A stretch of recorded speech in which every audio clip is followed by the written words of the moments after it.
Imagine a world where ancient, immortal beings, once mighty and prevalent, slowly begin to fade away, their time drawing to a close. What becomes of such a people when their age ends and a new one begins?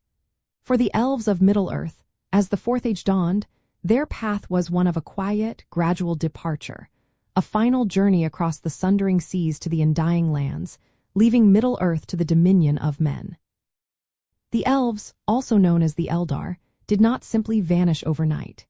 Their departure was a prolonged process rooted in their very nature and the grand design of Middle-earth's history. They were bound to Middle-earth as long as the 3 elven rings of power endured and actively preserved their realms. With the destruction of the One Ring, the power of these 3 elven rings also faded. This meant that the elves' ability to preserve their ancient way of life and hold back the relentless march of time was gone, making Middle-earth increasingly alien to their immortal spirits. Understanding their fate requires looking at 2 main pathways they took: the journey across the sea or a gradual diminishing of their power.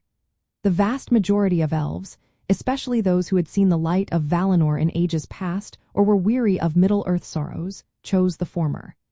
They sailed from the Grey Havens, taking ship to the Undying Lands, a place reserved for them.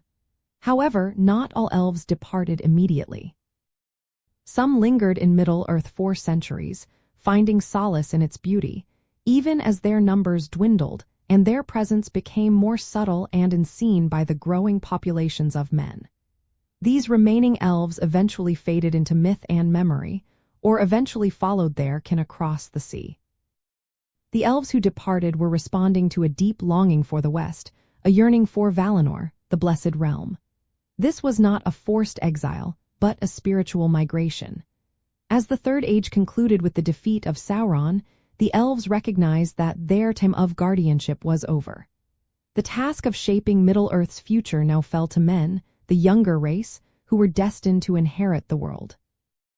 The elves' fading was not a defeat, but a passing of the torch, a poignant transition to a new era where their ancient wisdom would live on only in song and story.